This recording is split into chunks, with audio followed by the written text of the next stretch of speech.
Hello guys, hello water sign, hello Pisces, Scorpio, and Cancer. Welcome dito sa aking channel, Kapalaran 888. Tingnan natin ang daily tarot reading mo.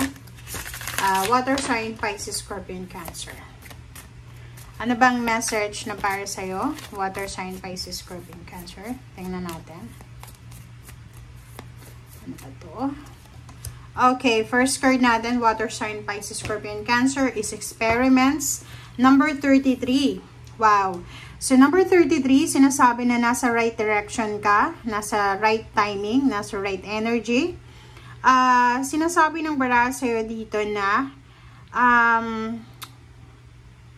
posibleng maka-encounter ka, water sign, Pisces, Scorpio, and Cancer, ng mga tao na medyo manipulative na tao. May mga taong posibleng pinipersa yung mga pagbabago sa paligid nila. Yung parang pwedeng makatagpo ka ng isang tao na controlling, manipulative or controlling, or arrogante. Okay?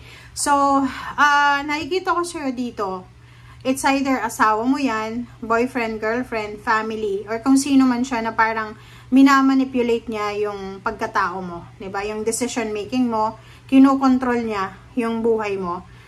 Sinasabi ng birahan na arrogante yung taong ito, walang respeto sa'yo, and kinakailangan mo, 33 siya, kailangan mo daw na labanan ito. Okay? Lumaban ka sa kung ano man na klaseng manipulation, water sign, Pisces, Scorpio, and Cancer, or any power trip na na-encounter mo sa ngayon.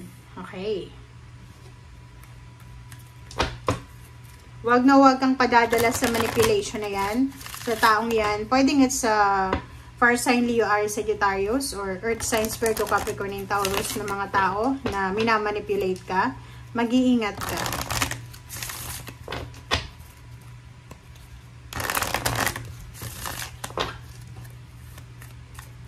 Parang may mga taong tinatry nila kung kaya nilang i-manipulate ka. Parang ganun. Okay, gratitude. Be grateful daw. So, nakikita ko sir dito, may mga water sign, Pisces, Scorpio, and Cancer na dahil siguro sa mga tao na nai-encounter nila, yung parang feeling nila, alam yun, mabuti kang tao, pero lahat ng taong na-encounter mo is sobrang masama ang ugali, manipulative, or yung mga taong yan na parang feeling nila, kontrolado nila yung buhay mo or sitwasyon mo. Dito sinasabi na be grateful, be thankful kasi nakikita mo yan. Kasi may mga tao guys na kahit na minamanipulate na sila, kahit na niloloko na sila, nakikita nila pero nagbibingi-bingihan sila, nagbubulag-bulagan. Pero sa'yo, sinasabi ng bara, be grateful kasi nakikita mo. Or kumbaga may karapatan ka or may kakayahan ka na ipaglaban ang sarili mo. Okay? Thank you. Basta careful ka lang ha. Careful ka sa mga taong ganyang klase ng tao. Lalo na sa usaping pera. Like for example, sarili mong trabaho, sarili mong kita, sarili mong sweldo. Tapos pinapakialaman ka kung ano yung gagawin mo. Nako, umiwas ka sa taong ganyan. As much as possible, makipaghiwalay ka kung asawa mo yan. Nako, mahirap, mahirap. Life is short. Life is short. Kung palagi kang nasa ganyang klaseng sitwasyon, hindi ka magkakaroon ng katahimikan yan. Lalo na sa money manipulation. Oh, diba? So, the Emperor and 8 of Cups. So, nakikita ko talaga sa'yo dito. It's fire sign energy. Pwedeng Leo, Aries, Sagittarius. Itong mga taong ito na sobrang feeling nila empowered sila. Diba? Ang mga taong ito ay parang tinitake advantage yung mga kabutihan mo. Okay? Instead na maging grateful sila sa'yo, tinitake advantage ka nila na parang ganun, inaabuso ba. So, yung mga taong ito, pwedeng boss mo sila, yun nga, asawa, kamag-anak, or kung sino man ito na feeling nila perfect, feeling nila may power sila over you, diba? So, nakikita ko sir dito na tama itong gagawin mo. Pwede mong ipaglaban yung karapatan mo, and after mong ipaglaban, just let it go. Abandon the situation, abandon the drama, abandon the negativity, okay? Wag na wag kang papayag na magpadala sa manipulation na to, or magpadala sa kung ano man na negativity ng taong to, or toxicity. Just abandon the situation, withdraw yourself, just let it go, okay? Just pray to God, pray the universe na sana ibigay sa'yo yung tamang katahimikan, or sana ilayo ka dito, or umalis na yung taong to sa buhay mo. Parang ganun lang yun. Okay? Okay. O, diba? So, sinasabi ng bara sa'yo dito na kung sino man yung taong yan, pwedeng kapartner mo sa business, asawa mo, boyfriend, girlfriend. Sinasabi ng bara sa'yo na iwasan mong makipag-partner or makipag-collaborate yan in terms of money. Okay? Sa asawa, kung yung asawa nyo ay masyadong manipulative, controlling, psychotic, ano ba yung lahat ng klase ng ugali ng tao, make sure na huwag kang makikipag-deal sa kanya sa usaping pera. Kasi yung klaseng taong yan is ma-manipulate ka niya. Sinungaling yung klaseng taong yan. So, kailangan mong mag-ingat. Okay?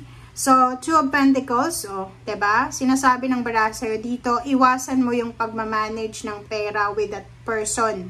Kasi yung taong yan is manipulative. Ang taong yan is, ang nakikita ko sobrang manipulative, forcing change eh. Yung parang gusto kanyang hawakan sa leeg, sinasakal ka niya, or suffocated ka sa energy niya. Yung parang katabi mo lang siya, feeling mo sinasakal ka na. Yung parang, ang laki-laki ng bahay, yung parang feeling mo na, 'di ba? Yung parang kahit sa loob ng sasakyan, pag halimbawa yung kaaway mo na andyan, 'di ba parang naisip mo na ay ang liit ng mundo, 'di ba? So parang ganoon ang pakiramdam mo sa ngayon. Okay. So Prince of Cups and Prince of Pentacles, sinasabi ng bara sa'yo dito na water sign, Pisces, Scorpion, Cancer, huwag kang mag-alala kasi may upcoming or incoming blessings ang parating sa'yo.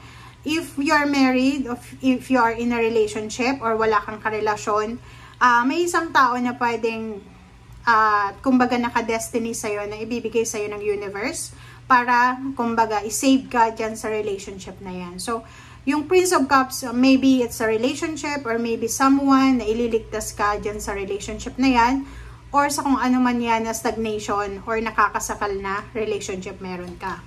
Pangalawa, trabaho. Yung Prince of Pentacles is money. So, pwedeng may tao dito na matutulungan ka sa mga problema mo sa pera, or yung taong ito ay matutulungan ka para makaalis ka sa stagnation or sa suffocation ng pera. Okay, o Justice, diba? So, dito sinasabi ng baraha, huwag kang mag-alala. Just pray, just let it go, let God, let it flow. Dito sinasabi, nandito yung Justice, nandito yung Judgment. Lahat ng umaalipos to sa'yo, lahat ng minamanipulate ka, sinisiraan ka, kinokontrol ka, lahat ng taong sinasaktan ka, ibibigay ng universe yung karapat-dapat na justice sa kanila. So, huwag kang mawala ng pag-asa na parang feeling mo, bakit kayo yung mga taong masasama sa akin? Ang gaganda ng buhay nila, ang sasaya nila. No. Kasi lahat ng mga ginagawa ng mga taong yan sa atin, may kapalit yan. So, nandito yung Justice and Judgment. Sinasabi na yung judgment na yan, yung revenge, hindi yan para sa atin. So, kung may mga taong nakagawa sa atin ng masama, just let it go. Just pray. Kasi bahala na ang karma sa kanila. Okay? And sa ilalim mo is Princess of Wands. So, sinasabi ng bara sa'yo dito na just focus on your happiness. Just focus sa kung ano yung nagbibigay sa'yo ng saya, ng positivity, and then just focus sa kung ano yung nagbibigay sa'yo ng excitement. Okay?